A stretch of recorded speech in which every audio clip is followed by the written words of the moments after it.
Une autre caractéristique que je considère importante à mentionner dans la vie en Iran est la censure. C'est un secret de polichinelle qu'on ne peut pas parler mal du gouvernement. Et pas seulement cela, mais tous les réseaux sociaux sont interdits. Et bien sûr, il n'y a aucune franchise américaine comme McDonald's, Kentucky Fried Chicken, Burger King, rien du tout. Les hommes peuvent y se marier à partir de 15 ans, les femmes à partir de 9 ans. Enfin, femmes, ce sont des filles, même pas des adolescentes. Et ce ne sont que quelques exemples, n'est-ce pas? L'Iran, une terre de contraste éternel, où la jeunesse rêve de liberté, tandis que les traditions les plus anciennes resserrent leur emprise sur chaque recoin de la vie. Ici, la modernité n'avance pas librement. Elle se heurte, trébuche, affronte chaque jour des siècles d'histoire, fierté et douleur. En Iran, chaque rue, chaque regard porte la trace d'un passé qui refuse de disparaître. Ce n'est pas un pays qui oublie, c'est un pays qui se souvient, qui s'accroche à sa mémoire pour définir son avenir. Aujourd'hui, l'Iran continue d'avancer entre hier et demain. Reste avec moi pour te raconter comment est la vie dont peu osent parler, mais que nous devrions tous connaître.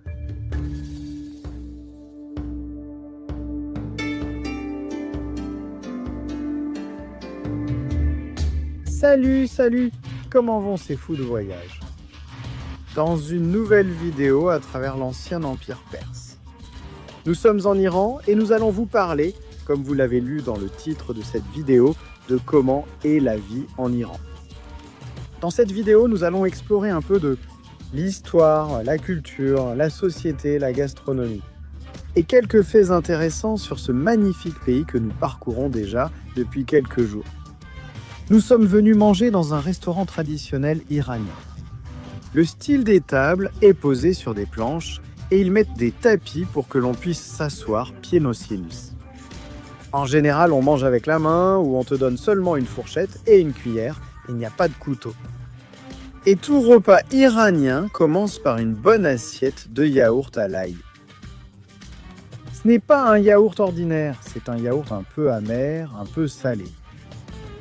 Mais je vous jure, j'en ai l'eau à la bouche rien qu'en vous racontant ça.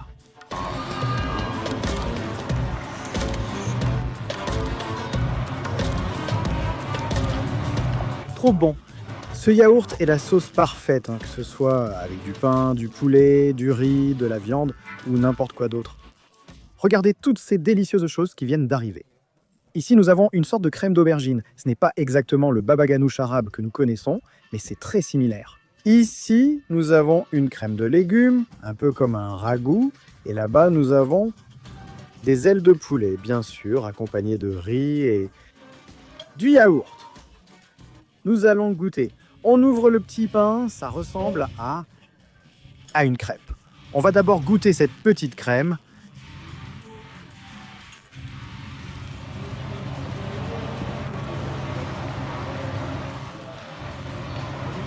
C'est excellent. Goûtons maintenant la farce. Je ne sais pas ce que c'est, on dirait une boulette. C'est un ragoût de légumes, mais il y a aussi de la viande. Je ne sais pas si c'est de l'agneau. Il y a des pois chiches. Je suis vraiment fan des ragoûts. Bon, pour finir, le petit poulet que... Regardez, avec le yaourt, comme ça. Qu'est-ce que la cuisine iranienne est des bonnes? Je suis vraiment fasciné. Toute simple, faite maison, mais délicieuse, elle est vraiment bien assaisonnée. Bon appétit. Et pour finir, un délicieux petit café. Ici, on boit beaucoup de thé, mais je dois avouer que je n'aime pas ça du tout. En plus, à la différence par exemple du thé arabe, ici ils ajoutent du safran ou de la cardamome. Et tout ça, ce qui lui donne un goût plus intense. Donc je l'aime encore moins. Ah, c'est plus sain, parce que ça a des propriétés, c'est vrai, mais ce n'est pas pour moi.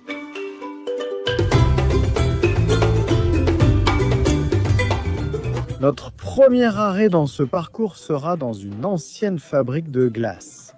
Et je veux combiner cette vidéo en posant des questions sur la vie actuelle, avec des visites historiques, des lieux d'intérêt pour équilibrer les tensions que nous allons vivre tout au long de cet épisode.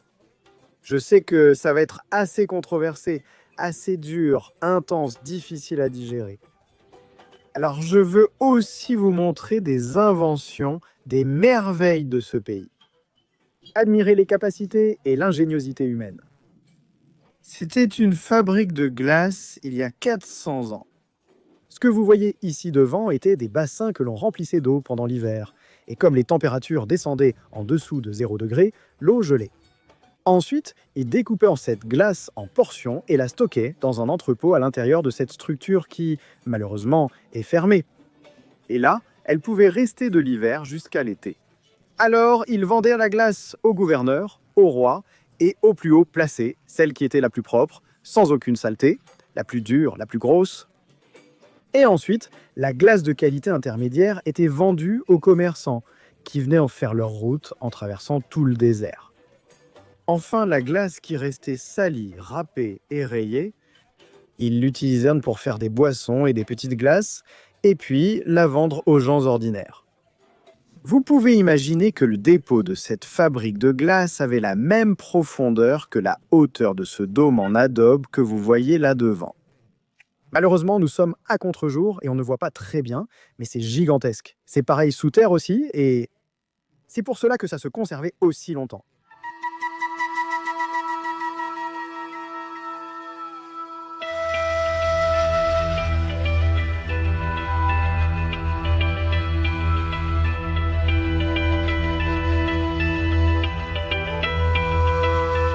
Faites la connaissance de Feridun, il va m'accompagner dans cette vidéo pour découvrir un peu comment est la vie en Iran. Ferré, parle-moi un peu de toi. Eh bien, je suis Feridun. Feridun, normalement c'est difficile pour vous, donc Ferré, ça va. Je suis une personne très modeste, donc je dois vous dire que je suis le meilleur guide d'Iran. Eh bien, cela fait quelques années que je travaille comme guide et nous avons une agence de tourisme en Iran pour être à votre service, à vos ordres. Ferré, comment me décrirais-tu la vie en Iran? Eh bien, la vie en Iran, les Iraniens, les gens... Bon, évidemment, je ne vais pas dire de mauvaises choses, mais non, sérieusement. Les gens d'Iran, les gens simples, les gens qui ne cherchent que la paix, cette idée que l'Iran, enfin que les gens d'Iran cherchent la guerre, je ne sais pas, non, rien. Les gens d'Iran, tout ce qu'ils veulent, c'est vivre en paix, s'entendre avec tout le monde, accueillir tout le monde ici et avoir une vie simple, confortable, tranquille, comme tout le monde le souhaite.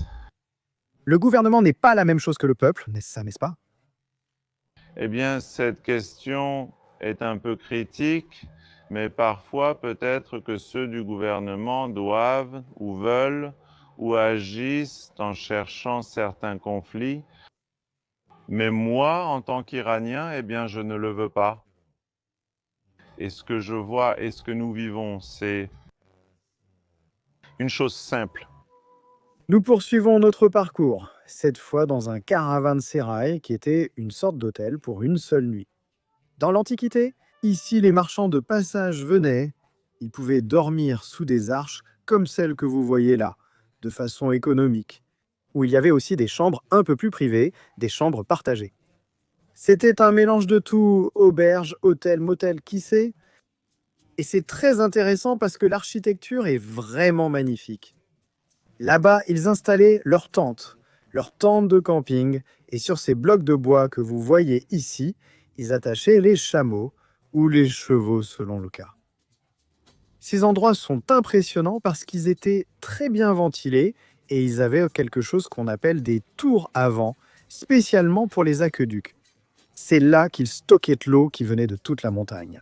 Et avec les tours à vent que je vais vous montrer maintenant, de l'extérieur, ils pouvaient te garder l'eau potable et fraîche.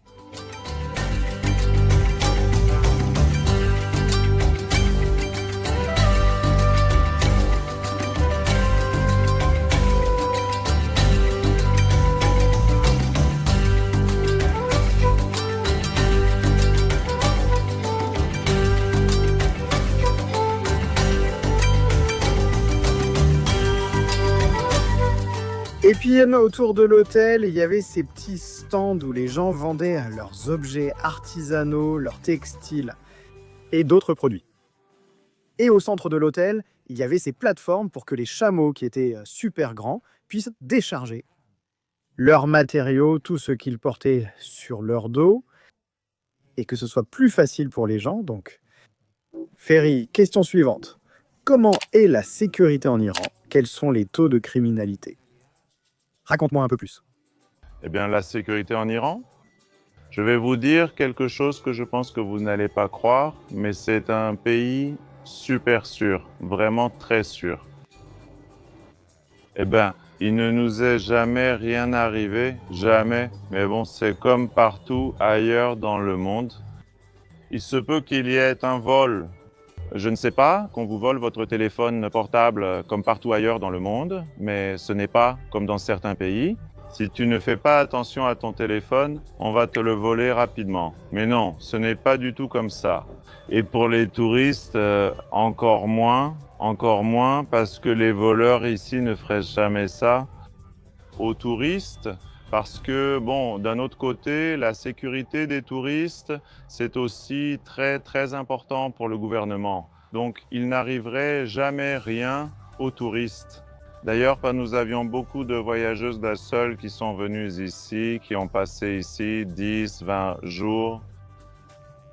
Non, pas du tout. 0, 0, 0. Donc, est-ce qu'il est sûr pour une femme seule de venir en Iran? Seul? Oui. Je peux même vous dire que si vous voulez venir seul, vous n'avez besoin d'aucun guide, de rien, rien du tout. Mais bon, il y a une langue assez, disons, difficile, compliquée, et beaucoup de choses comme changer de l'argent et tout ça. C'est pourquoi il est recommandé d'avoir un guide, d'avoir le soutien d'une agence. Mais en ce qui concerne la sécurité, pas du tout. Je n'arrive pas à croire qu'une odeur d'herbe m'a frappé d'une manière si folle que ça m'a surpris. C'est-à-dire, l'alcool est 100% illégal. Ici en Iran, tu pourrais avoir de très gros problèmes si tu bois de l'alcool. En fait, il n'y a pas de bar, il n'y a pas de boîte de nuit, il n'y a rien. Il n'y a que des endroits clandestins ou des marchés noirs où tu pourrais trouver une bouteille d'alcool si tu voulais. Mais l'odeur de l'herbe m'a surpris. Ferry, les gens fument ici? Et il me dit, eh bien, les jeunes restent des jeunes, et oui, c'est possible, c'est illégal, mais ils le font. Et waouh, alors qu'on marche, eh bien, en plein milieu de la rue, il y a beaucoup de vent. Je ne sais pas d'où exactement, je n'ai pas vu la personne, mais sans aucun doute, l'odeur est super reconnaissable.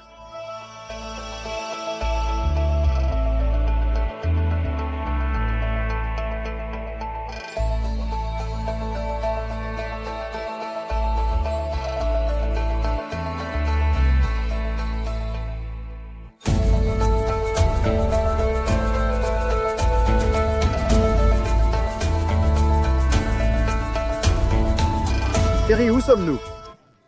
Eh bien, nous sommes arrivés à Yazd, la ville inscrite au patrimoine de l'Organisation des Nations Unies pour l'éducation, la science et la culture, comme la ville d'Adobe.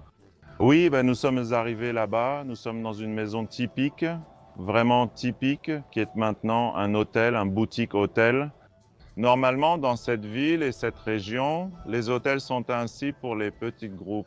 Nous avons profité de 2 nuits comme ça et nous avons poursuivi vers une autre ville. Accompagnez-moi pour découvrir notre chambre pour la première fois. Waouh, comme elle est belle. Waouh! Regardez. Oh là là, combien de fruits ils m'ont mis ici. C'est comme pour toute une famille, et ici aussi quelques bonbons. Par ici, moi-même, et voyons voir comment est la salle de bain.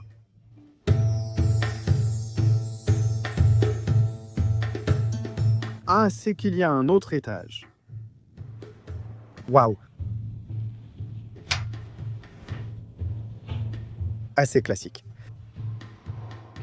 Pour comprendre la vie actuelle en Iran, nous devons d'abord voyager dans le passé et apprendre un peu de son histoire. Jusqu'au 7e siècle, l'Iran était connu sous le nom d'Empire perse, l'un des plus grands et sophistiqués de toute l'Antiquité. Sa religion officielle était le zoroastrisme, l'une des croyances monothéistes les plus anciennes du monde.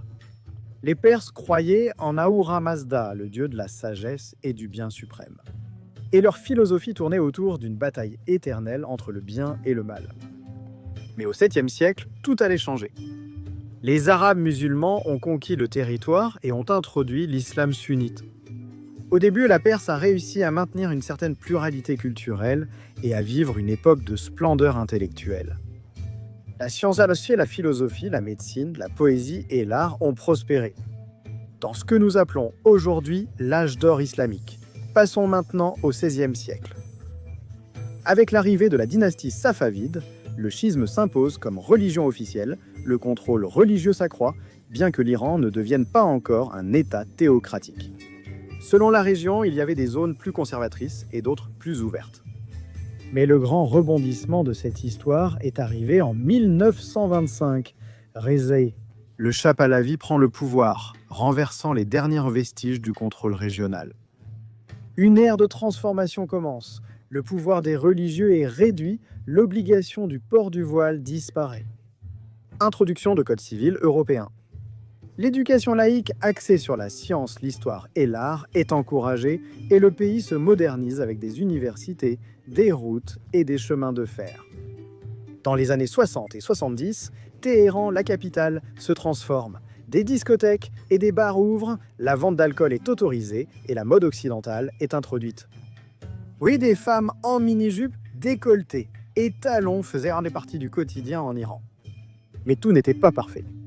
La dynastie Pahlavi gouvernait aussi de façon autoritaire. Le Shah utilisait la police secrète brutale appelée Zabak pour réprimer ceux qui s'opposaient. Pour de nombreux religieux et les classes pauvres, le pays avait perdu son identité islamique et s'était vendu à l'Occident. Et alors, en 1979, éclate la révolution islamique dirigée par l'ayatollah Ruhollah Khomeini, un clerc chiite qui a su canaliser tout ce mécontentement de la population pour renverser le Shah. C'est à ce moment-là que naît la République islamique d'Iran. Depuis lors, la loi charia devient la base de toutes les lois. Le hijab est obligatoire pour toutes les femmes, dans les espaces publics. L'alcool, la musique occidentale et les danses en public sont interdits. Et les bars, discothèques et cinémas ferment complètement. La censure s'installe non seulement dans l'art, mais aussi dans tous les médias. Aujourd'hui, bien que l'Iran organise des élections présidentielles tous les 4 ans et que chaque président puisse être réélu pour un maximum de 2 mandats, le véritable pouvoir n'est pas entre les mains du président, mais entre celles du guide suprême, un religieux qui est au-dessus du Parlement, du président et des institutions de l'État. C'est l'histoire qui marque la vie de l'Iran tel que nous le connaissons aujourd'hui.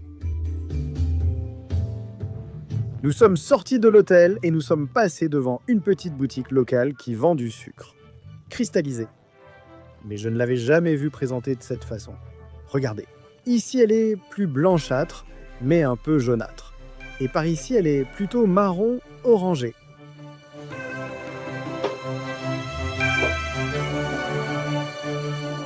Voyageurs, je sais que vous devez vous demander, regardez, et comme le guide ne fait pas que vous dire que tout est sûr, que tout est très beau et tout ça, pour pouvoir vendre ces excursions, et non pas parce que c'est la réalité de vivre ici. Non, honnêtement, je suis déjà sorti seul la nuit. En ville, ce pays est assez sûr. Eh bien, en général, tous les pays qui ont la loi charia, ou charia, je ne sais pas comment on le prononce, sont très sûrs. Mais à quel prix ? Vous savez qu'ici, voler, abuser des femmes, voire même boire de l'alcool, peut aller jusqu'à la peine de mort. Donc les gens hésitent avant de commettre un délit. Mais encore une fois, je ne sais pas si c'est la meilleure façon de lutter contre la criminalité.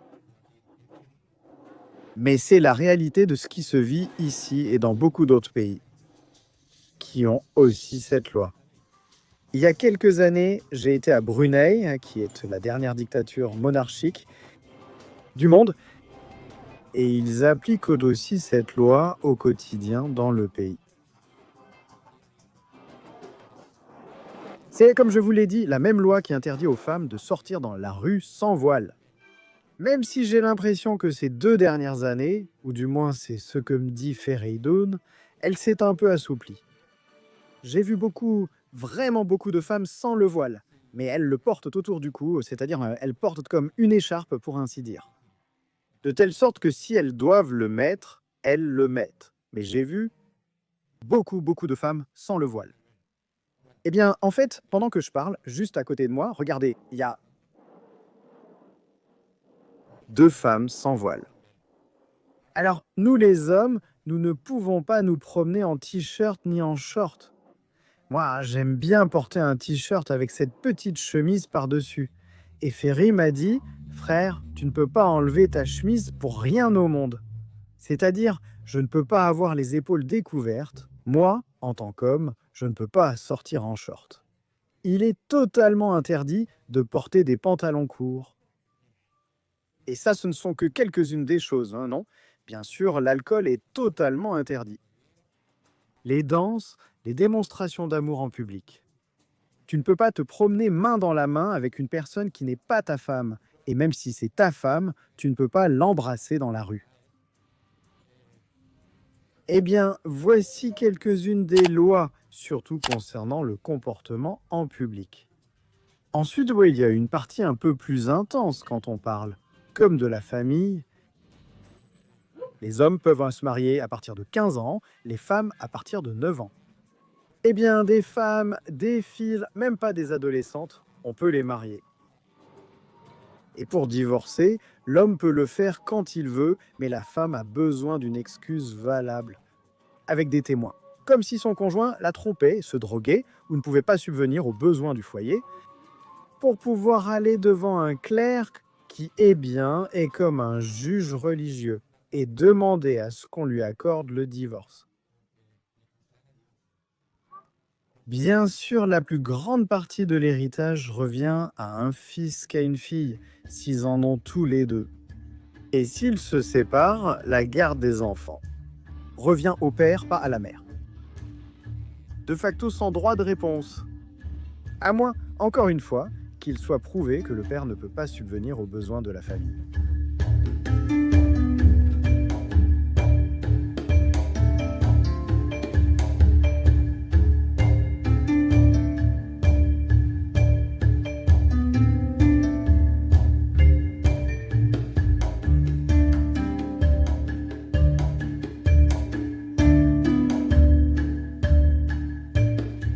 Et quand on est en voyage, il n'est jamais trop tard pour prendre un bon petit café.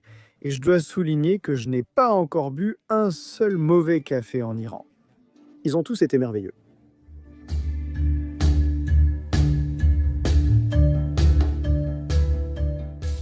Regardez ce que je vous dis, comme ces endroits sont magnifiques. Sincèrement, voyageurs, essayez de mettre l'Iran sur votre liste de destinations.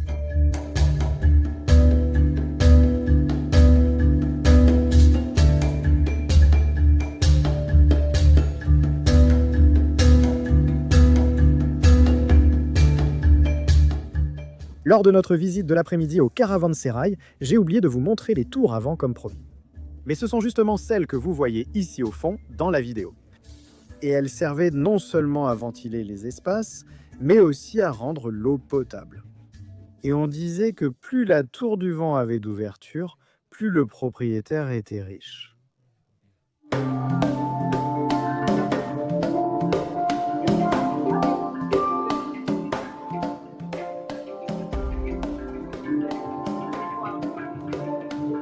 Je suis vraiment impressionné par les couloirs que nous parcourons, par toutes les constructions en adobe qui entourent cet endroit.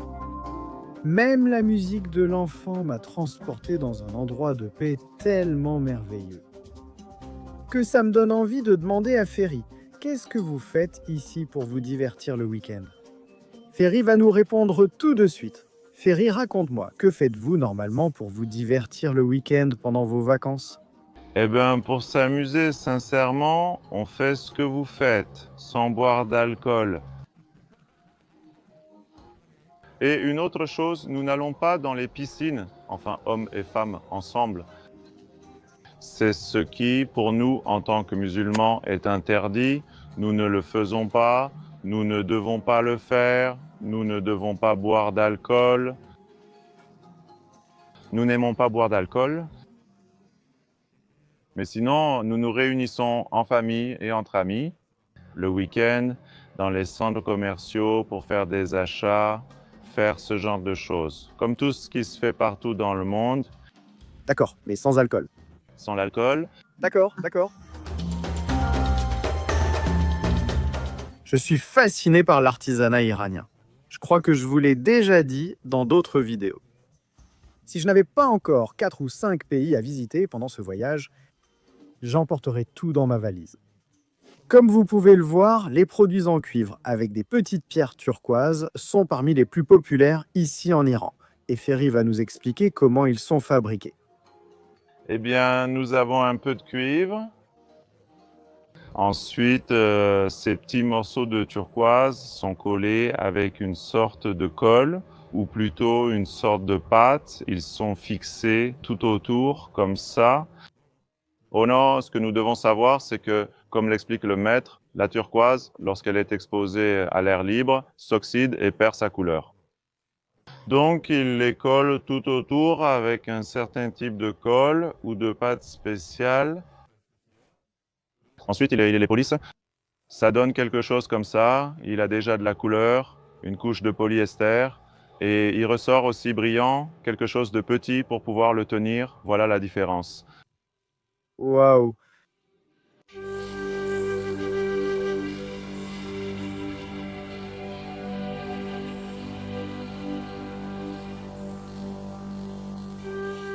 Regardez cet autre type d'artisanat qui est fait avec des petits morceaux de bois, des os de chameau, des morceaux de cuivre et d'autres métaux. De l'autre côté, regardez comment ça se présente. Une fois qu'ils l'ont terminé, ils vont le trancher, pour ainsi dire, en fines lamelles. Je vais bientôt vous montrer le résultat final. De ce que vous voyez ici, du produit final, c'est ceci, ici déjà bien poli et prêt à être vendu. Regardez, en voilà un autre. C'est impressionnant. Regardez comment il est derrière pendant le traitement. Là, il y a du bois, des os de chameau, du cuivre et d'autres métaux. Impressionnant, les artisans iraniens.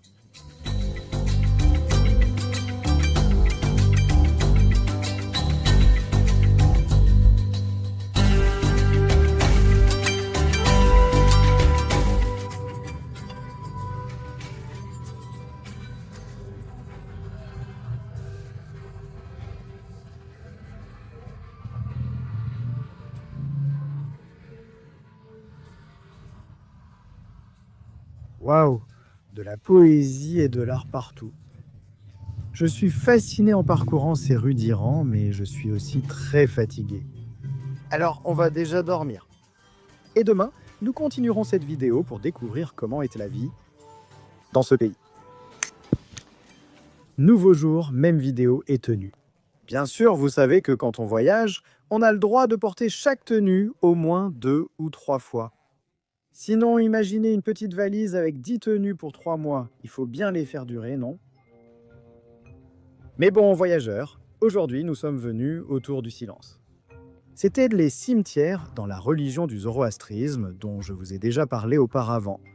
Et ils étaient encore utilisés il y a seulement 70 ans, jusqu'à ce que cette pratique soit totalement interdite. Et je vais vous expliquer pourquoi. À l'intérieur de ces cimetières, il y a 2 endroits importants. Celui que vous voyez devant, c'est là où l'on préparait les morts. Et ensuite ici, c'est là où l'on déposait les cadavres. Dans le zoroastrisme, le plus grand péché était d'enterrer les corps. Parce qu'ils croyaient beaucoup aux éléments de la nature, le feu, l'air, l'eau et la terre. Et ils disaient qu'en enterrant les corps, ils souillaient la terre. Alors, ce qu'ils faisaient, c'était préparer le corps dans ces salles qui se trouvent derrière, prier pour lui, etc. Puis ils l'emmenaient là-haut. Accompagnez-moi en cow-boy et je vous expliquerai ce qu'ils faisaient avec les corps dans les tours du silence. Ces escaliers que nous montons n'existaient pas dans l'Antiquité. Ils ont été installés récemment à des fins touristiques, mais avant c'était des collines. Comme celle que vous voyez là-bas en face, qui n'a pas d'escalier, mais simplement une montée raide par la terre. Comme vous pouvez le voir là-bas au fond, c'est là que les corps étaient préparés et ici, après avoir presque tout monté, nous arrivons au premier niveau où les familles restaient. D'ici vers le haut, seuls les employés de ce cimetière pouvaient continuer à porter le corps et les familles devaient déjà repartir. Si vous regardez les endroits où ils préparaient les corps, ils ont la forme d'une croix. Et en fait, la croix a toujours été présente il y a des milliers d'années, dans différentes pratiques et religions.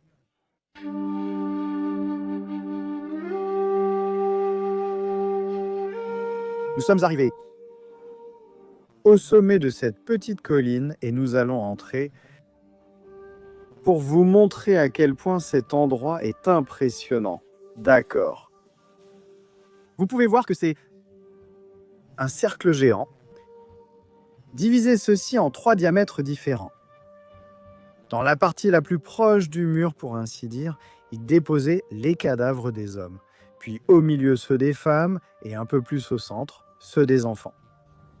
Il laissait le corps pendant 1 semaine pour que les vautours le dévorent. Ces murs que vous voyez derrière étaient d'un beaucoup plus haut, donc aucun autre animal que les vautours n'avait accès à cet endroit. Et en fait, ils croyaient en l'équilibre parfait de la nature. Une fois que toute la chair avait été mangée et qu'il ne restait que les os des hommes, des femmes et des enfants, ils les apportaient ici, dans ce trou que vous voyez ici. Ils les déposaient, leur versèrent de la chaux, des huiles naturelles et un peu de terre. Et là, ils laissaient que cela fasse partie de la nature, sans aucune forme de contamination.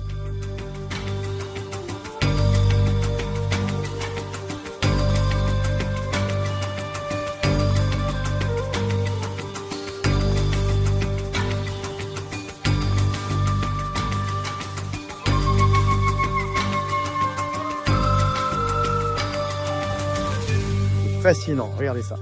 Nous sommes venus au temple du feu, mais avant de vous le montrer, Fer a quelque chose à nous montrer. Découvrons ensemble une invention perse, d'accord? La magie perse. On prend un morceau de paille. Paille, on la met ici dedans, on appuie sur ce bouton, c'est tout. Quoi? Waouh! Et ensuite, on le met ici. Voilà, c'est fini. Pour ne pas utiliser autant de plastique. Nous arrivons maintenant au temple du feu, l'un des plus importants de la religion du zoroastrisme. Juste au-dessus, il y a Zoroastre, qui est en quelque sorte le prophète, pour ainsi dire, de cette religion. Et quand on lui demandait qu'est-ce qu'il fallait pour faire partie de cette religion, il y a 3 écrits qui sont très simples. Vous pouvez les voir juste là, sous forme de triangle. Et l'un d'eux, c'est bien parler, bien penser et bien se comporter. Rien de plus.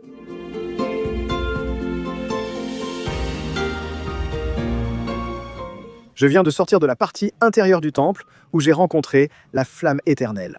On dit qu'elle brûle depuis plus de 1500 ans et qu'elle est alimentée au charbon.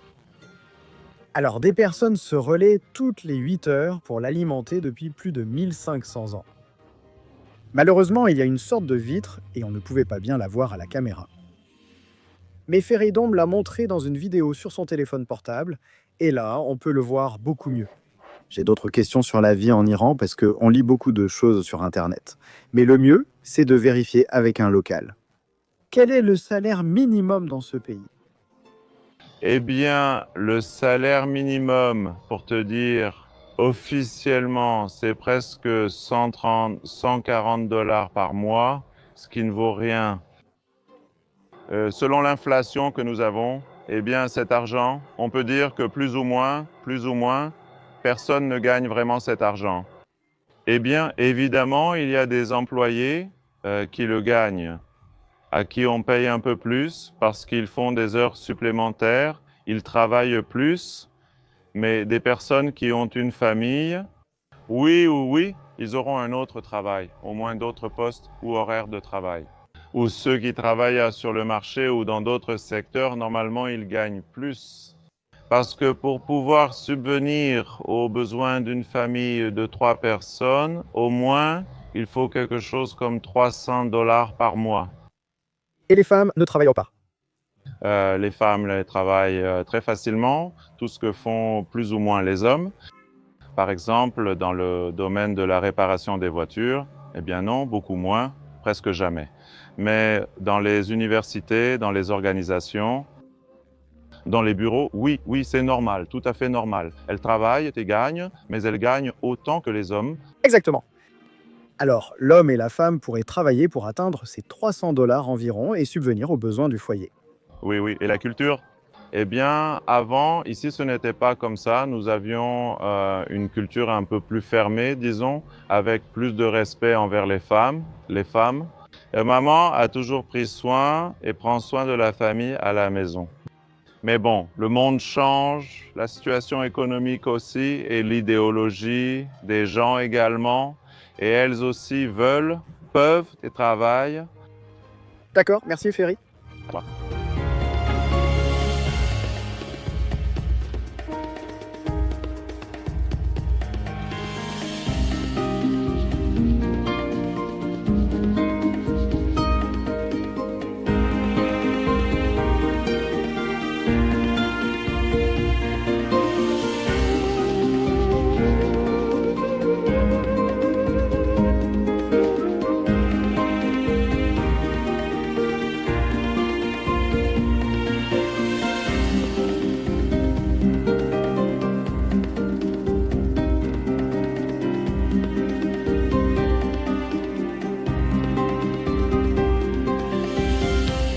En ce moment, nous sommes venus découvrir une maison perse, et non seulement l'extérieur est magnifique, mais l'intérieur est aussi très intéressant.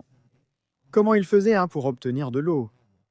Et on m'expliquait que depuis la montagne, il y a 2500 ans, on construisait des aqueducs et ils avaient un système de distribution. Franchement, c'était des génies pour l'époque. C'est-à-dire l'ingénierie, tout ce qu'ils devaient concevoir pour pouvoir distribuer l'eau et la stocker pendant l'hiver, afin d'en avoir assez pour l'été, les périodes de sécheresse. C'était waouh!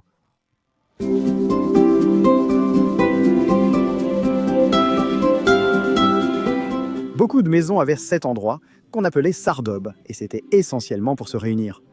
C'était à environ 15 mètres sous terre, là où l'eau passait aussi. Les réunions de famille se déroulaient ici en raison des températures extérieures atteignant 40 à 50 degrés. En plus, comme vous le voyez, dans cette partie ici, ils pouvaient conserver les aliments, les fruits, la viande, parce qu'ici, non seulement grâce au flux d'eau, mais aussi à cause de la profondeur, il faisait très très frais. Je suis descendu par ces escaliers et je sens déjà la différence de température. Une autre caractéristique que je considère importante à mentionner dans la vie en Iran, c'est la censure. C'est un secret de polichinelle qu'on ne peut pas parler mal du gouvernement. Et pas seulement ça, mais tous les réseaux sociaux sont interdits et les gens doivent utiliser un VPN pour accéder à Twitter, YouTube, Facebook, Instagram. Ou TikTok. Cependant, la vitesse d'Internet est tellement lente qu'il devient parfois même impossible d'accéder à l'information. J'ai tenté de publier en temps réel sur Instagram, mais cela s'est avéré impossible pour moi. Ici en Iran, si vous venez, les VPN que nous connaissons en Occident ne fonctionnent pas ici. J'ai NordVPN, TunnelBear, CyberGhost. Littéralement, ils ne fonctionnent pas. Le guide m'a téléchargé un VPN qui est super aléatoire et qui se déconnecte toutes les demi-heures. Il faut donc visionner une pub vidéo pour réactiver le service. C'est tout un bazar, mais c'est le quotidien des Iraniens. Et bien sûr, il n'y a aucune franchise américaine comme McDonald's, Kentucky Fried Chicken ou Burger King. Aujourd'hui, dans un café, j'ai vu des petits gobelets Starbucks. Ce n'était pas un Starbucks, ils ont probablement fait fabriquer des gobelets contrefaits, mais rien d'autre. Ici, ils ne veulent laisser aucune trace. De l'occidentalisation, pour ainsi dire. Regardez comme ils sont forts. Ces points se trouvent dans toute la rue. En fait, il y en a un ici et un autre là-bas. Je ne sais pas si vous arrivez à le voir là-bas. Et ce sont des points d'eau non seulement potables, mais aussi fraîches. On va vérifier, voyons voir. Excellente, juste et nécessaire. Et pourtant, on n'est même pas encore en été, mais la chaleur devient déjà intense.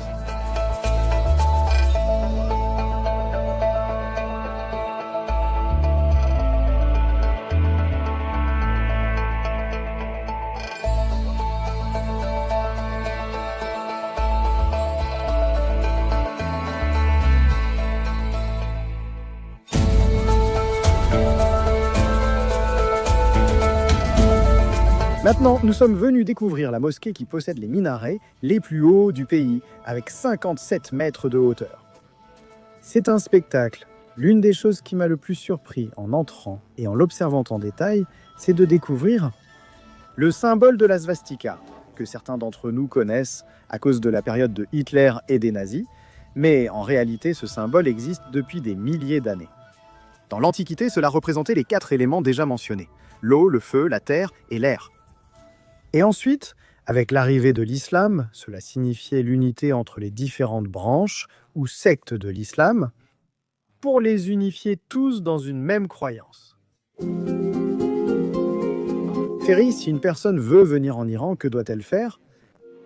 Eh bien, rien de spécial. Ils m'écrivent simplement, je vais leur demander quelques documents, très simples, comme une photo d'identité, une photo du passeport et un formulaire qu'ils doivent remplir. Il y a des nationalités qui, théoriquement, officiellement, n'ont pas besoin de visa, comme les Vénézuéliens, les gens du Pérou, du Mexique, du Brésil. Mais c'est toujours recommandé, puisque la procédure est facile et qu'on l'inclut toujours dans les voyages, c'est toujours conseillé de l'avoir. Donc on l'obtient toujours facilement. Nul besoin d'aller à une ambassade ou ailleurs. Je fais, disons, la procédure, la démarche, je vous envoie un document qui est le visa, et vous entrez à l'aéroport et vous êtes déjà dans le pays. Et attention, pour venir en Iran, quand vous êtes ici, quand vous arrivez ici, ils ne tamponnent pas les passeports. Il y a des gens qui s'inquiètent d'avoir le tampon de l'Iran sur leur passeport pour certains pays, mais ici, ils ne tamponnent pas et il n'y a rien de l'Iran. Ferry a mentionné un fait curieux. Si vous cherchez sur Internet, les Vénézuéliens n'ont pas besoin de visa. Cependant, il m'a dit qu'on allait faire le visa pour être sûr. À mon arrivée à l'aéroport, on m'a dit que j'avais besoin d'un visa. Mais en tant que Vénézuélien, je n'en ai pas besoin. Mais je n'avais pas non plus l'intention de me mettre à argumenter ou à discuter avec un officier de l'immigration en Iran. Alors je suis allé au guichet où l'on fait le visa. J'ai donné le visa que Ferry m'avait déjà obtenu. J'ai seulement rempli le formulaire pour lui. Il s'est occupé du reste et c'était réglé. Ça a été très rapide, ça a coûté 45 $, si je ne me trompe pas. Et il te donne l'entrée sans tampon dans le passeport. Regardez comme c'est intéressant. Sur les portes des maisons en Iran, dans l'Antiquité, les heurtoirs étaient séparés selon le genre de la personne qui frappait. Si c'était un homme de ce côté, il frappait avec ce son. Vous voyez, c'est un peu plus grave. Maintenant, les femmes, c'est un son un peu plus aigu.